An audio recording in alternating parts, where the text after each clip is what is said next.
जनसंख्या bill control हो लागू करने को है खुला समर्थन। ज्ञानदेव आहूजा।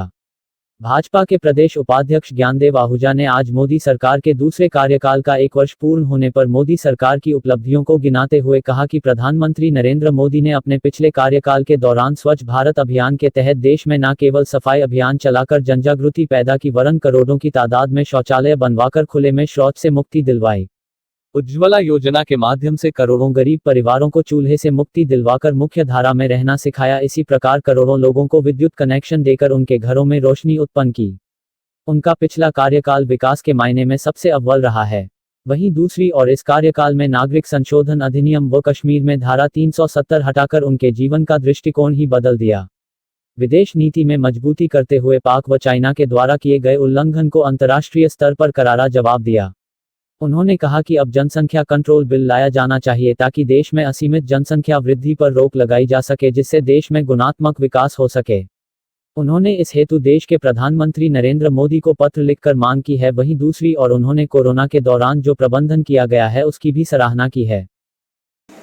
इस समय भारतीय जनता पार्टी का प्रत्येक कार्यकर्ता, मंडल का कार्यकर्ता, मंडल का अध्यक्ष से जिलाध्यक्ष और जिला प्रतिनिधि, प्रदेश प्रतिनिधि, प्रदेश के अध्यक्ष से लेकर के नीचे तक और राष्ट्रीय लेवल पर राष्ट्रीय नेता, केंद्रीय मंत्री, भारत सरकार जिसका 1 वर्ष पूरा हुआ है, मोदी सरकार 2, मोदी सरकार 2, भारतीय जनता पार्टी की सरकार दूसरी बार जो बनी है और उसकी जो उपलब्धियां हैं और उपलब्धियों में गिनाएं तो पिछले 5 वर्ष में तो बहुत रचनात्मक काम हुए।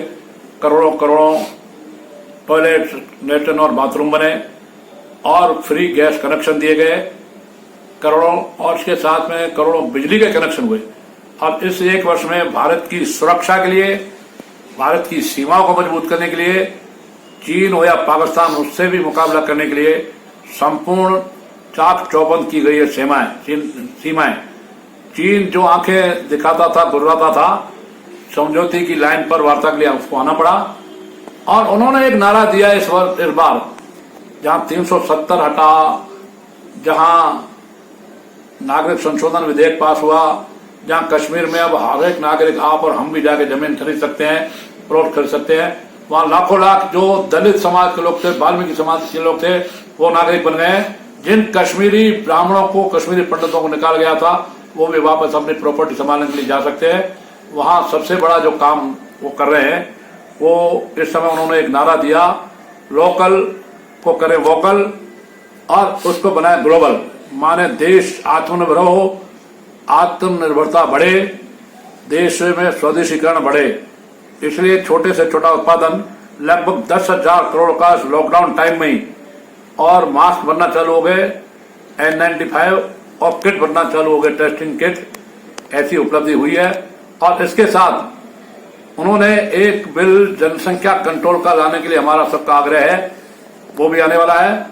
भारत में जब तक 2 चाइल्ड का सिस्टम, चाहे हिंदू, चाहे मुसलमान, चाहे सिख, चाहे ईसाई, चाहे जैन, चाहे बौद्ध, चाहे पारसी, सब 2 बच्चे क्यों, इस देश की जमीन के साथ बहुत आबादी बढ़ी है। आबादी के कारण व्यवस्थाएं कम कितनी भी करें, परंतु रेल में भीड़, हवाई जहाज में भीड़, अस्पतालों में भीड़, स्कूलों में भीड़, उसको कम करने के लिए जनसंख्या कंट्रोल, इसके बारे में भी माननीय मोदी जी और भारत सरकार विचार कर रही है। मेरा विश्वास है कि जनसंख्या पे कंट्रोल का बिल ला करके उसका भी विधेयक बनाएंगे। इसलिए हम कर रहे हैं घर घर प्रचार, माननीय मोदी जी की सरकार और उसकी उपलब्धियां और श्रेष्ठ भाव और श्रेष्ठ संस्कारों के साथ पूरे देश। किसान नेता और पूर्व केंद्रीय मंत्री स्वर्गीय राजेश पायलट की पुण्यतिथि मनाई। गुरुवार को मसूदा विधानसभा क्षेत्र में विभिन्न स्थानों पर स्वर्गीय राजेश पायलट की पुण्यतिथि मनाई गई। ब्लॉक कांग्रेस कमेटी मसूदा के तत्वाधान में पूर्व केंद्रीय मंत्री स्वर्गीय राजेश पायलट की पुण्यतिथि पर देवधाम देवमाली मेला चौक स्थित मूर्ति पर माल्यार्पण कर श्रद्धांजलि अर्पित की व पुण्यतिथि मनाई।